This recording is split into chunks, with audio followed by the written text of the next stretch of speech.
Hi, today I'd like to show you a very different side of the Polo GT TSI, an owner's side.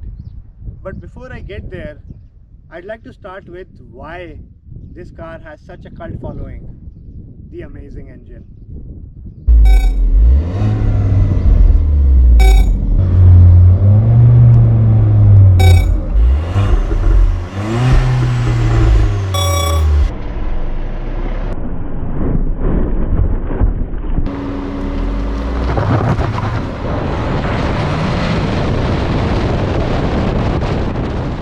This ability of the Polo to accelerate like a bat out of hell is why we all love it. And this is why I got the car in the first place 5 years ago.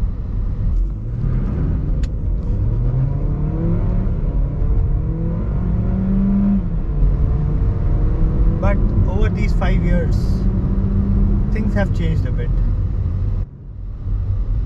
What is the fundamental reason why you buy a car?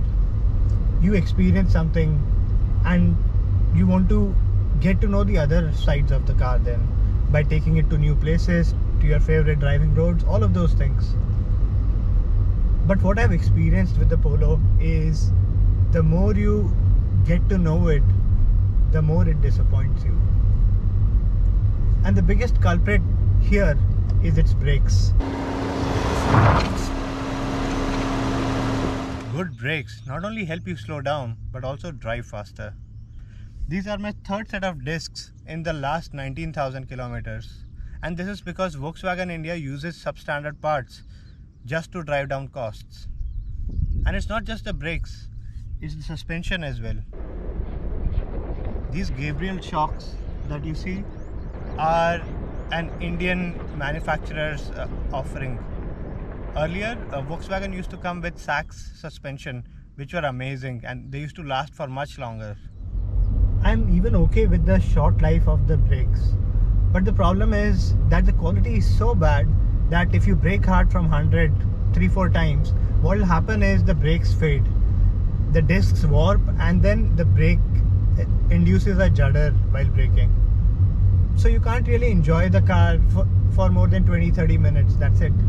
And then you have to wait for the brakes to cool down so that it returns to its normal efficiency.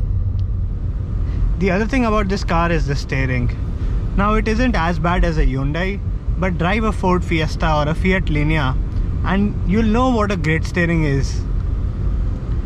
When you push this car hard, the steering doesn't communicate with you. It doesn't tell you how much grip is there in the front tires or what's happening exactly in the front tires. Are they spinning? All of those things. It just doesn't communicate it back to you. And overall, I guess all of you know that the Polo isn't a very practical car. The rear seat is useless. The DSG has a lot of tantrums in the city and it's not the most reliable gearbox out there. However, there are times when the car sheds all of this and rises to the occasion.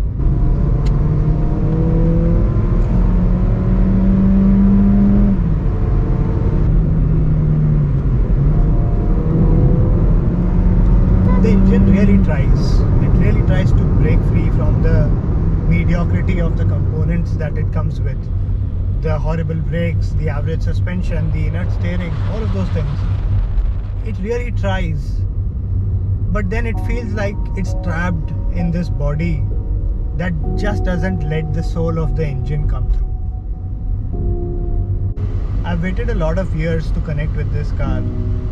I've taken it to my favorite roads, to some of the road trips as well, but I've just failed to create a bond with this car. And right now I'm too tired of waiting.